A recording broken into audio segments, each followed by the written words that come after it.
السلام عليكم ورحمة الله وبركاته. إن الحمد لله نحمده ونستعينه ونستغفره ونعوذ بالله من شرور أنفسنا وسيئات أعمالنا. من يهده الله فلا مضل له ومن يضلل فلا هادي له، وأشهد أن لا إله إلا الله وحده لا شريك له، وأشهد أن محمدًا عبده ورسوله. يا أيها الذين آمنوا اتقوا الله حق تقاته ولا تموتن إلا وأنتم مسلمون.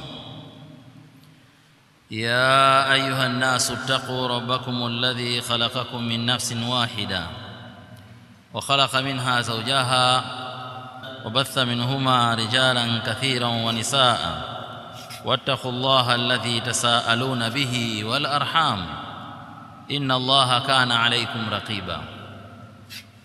يا أيها الذين آمنوا اتقوا الله وقولوا قولا سديدا يصلح لكم أعمالكم ويغفر لكم ذنوبكم، ومن يطع الله ورسوله فقد فاز فوزا عظيما. أما بعد، فإن أصدق الحديث كتاب الله، وخير الهدي هدي محمد صلى الله عليه وآله وسلم، وشر الأمور محدثاتها، وكل محدثة بدعة، وكل بدعة ضلالة، وكل ضلالة في النار. أيها المؤمنون، أوصيكم وأوصي نفسي بتقوى الله تعالى طاعته، لقد فاز المتقون.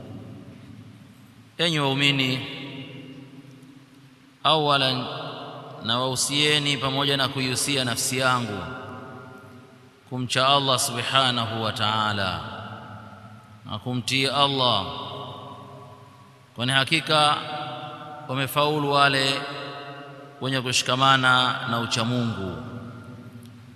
Na usia huu ni usia waliopewa wale waliokuwa kabla yetu, nasi pia tumepewa usia huu shikamana. Walaqad wasaina alladhina utul kitaba min qablikum wa iyyakum anittaqullaha. Allah anasema kwa hakika tuliwahusia na tuliwaamrisha wale waliopewa kitabu kabla yenu, nanyi pia umati Muhammad tumewapa usia huo, tumewaamrisha hayo, anittaqullaha, cheni Allah. Kwa masala yanayofungamana na uchamungu ni masala ambayo huzungumzwa sehemu zote na katika minasaba yote basi na kuchagua. Ama maudhui zingine unaweza ukachagua kuangalia tuko eneo gani, lakini maudhui hii ya uchamungu ni wakati wote na sehemu zote. Tumche Allah subhanahu wa ta'ala. Kwa hakika kwa wakati huu tuliokuwa nao tu katika wakati wa Rabiul Awwal, mfungo 6, kuna mambo yake mengi sana, tena mengine makubwa ambayo yameufitini umma huu. Lakini ndani ya mwezi huu sisi tumepata shughuli yetu hii ya kijana wetu Abdul Qadir, kijana wetu Hashim bin Abdul Qadir, Allah hifadhi, na mzee wake, na tumekusanyika hapa kwa ajili ya kusubiria fungamano la ndoa baina yao, baina yake yeye kwa maana na yule mtarajiwa. Kwa hiyo tukaonelea kwamba muda huu tumekusanyika mashaikh mbalimbali, waduati kutoka maeneo mbalimbali katika miji yetu hii ya Afrika Mashariki, basi isipite bure hii, tutumie fursa hii kwa ajili ya kufahamiana kama hivi, na hivyo hivyo tumie fursa hii kunasihiana, kwamba tukazungumza kadha wa kadha, takazungumza maneno 100, basi alal akhali mtu anaweza akapata 11 yakamsaidia katika maisha yake yaliyobakia, na hivyo hivyo na akamsaidia katika akhira yake. Tukaweka kwamba tutaweka nadwa kuja kuzungumza mashekhe hapa, na vyema kabisa kuzungumzia hili swala la ndoa. lakini hata ikiwa itazidi hakuna ubaya katika hilo, kwa hasa ikizingatiwa vile vile ile minasaba ya miezi hii. Na kama alivyosema akhuna sheikhuna Abu Muhammad Salim Zanjibari hafidhahullah ta'ala, kwamba mimi ndio msimamizi wa shughuli hii kuanzia wakati huu nilipokaa hapa. Nitawaita mashekhe watakuja kuja kuzungumza kwa ajili ya nasaha mbalimbali, na ule wingi wa mashekhe itategemeana na ule wakati. Mkipenda kwamba wazungumze mashekhe wengi zaidi na wakati tarefuka zaidi, kiwa na subira hiyo, basi mashekhe wako wengi, wewe ndani nusu ya msikiti. Lakini kikubwa, kuna wale ambao tumewaandaa kwa hawa ndio ambao watatuwakilisha sisi wengine. Lakini kabla ya kuanza kuwaita mashekhe, labda mimi nigusie swala moja au pointi moja katika masala ya ndoa. Masala haya ya ndoa ni masala ambayo ya kale sana.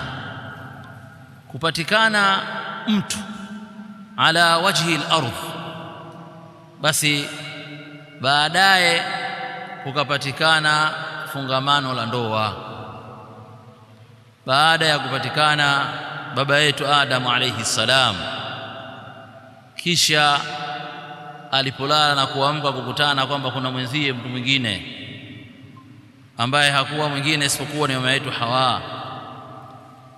Hawa mafungamano yao kwa mujibu wa Qur'an, ambaye alifahamishwa baba yetu Adam kwamba huyu alikuwa ni mkewe. Allah subhanahu wa ta'ala anasema, awalan hal ata ala al-insani hinu min ad-dahr lam yakun shay'an madhkura. Ilipita miongo mingi sana, miaka mingi sana, mtu kama mtu hakuwa ni mwenye kutajwa ala wajhi al-ardh, hakuwepo. Lakini viumbe vingine vilikuwepo, na dunia kama dunia ilikuwa tayari ishaumbwa, mpaka ikafika siku kwamba Allah subhanahu wa ta'ala alipokusudia kumleta mtu, na Allah subhanahu wa ta'ala akalifanikisha lile ambalo alilikusudia, kumleta baba yetu Adam. Baada ya yale mazungumzo, kuwafahamisha malaika juu ya lile ambalo alilokuwa amekusudia, na iliyotokea yakatokea. Kisha ikaenda hali hiyo, ikafika mpaka baba yetu akawa tayari ameumbwa, na baadaye kuumbiwa mwenza wake. Akaambiwa, ya Adam uskun anta wa zawjuka aljanna. Baada ya matukio mengi ambayo yamesajiliwa na Qur'an, kisha baba yetu akaambiwa, ewe Adam, kwamba ishi kwa muda wewe na mkeo peponi. Sababu ilikuwa na makadirio kwa lile fungamano ambalo la kwanza kabisa ilikuwa ni fungamano la baba yetu Adam na mama yetu Hawa, kwamba ni mke na mume. Inaashiria kitu gani? Inaashiria kwamba ili jambo la ndoa ni jambo ambalo lina mizizi mirefu mno kwa watu, si hivyo tu, bali kwa wanadamu, kwa watoto wa Adam. Jambo hili likaenda hivyo na likawa limeenea hivyo na kufahamika hivyo kwa watu, toka siku ile wanaambiwa waishi peponi mpaka wanashushwa duniani, wale walikuwa ni mke na mume. Kwa mahusiano ya mtu kando, mwanamume kando na mwanamke kando, mahusiano yao ya sawa sawa ni mahusiano ya ndoa, na ndio mahusiano ya mwanzo.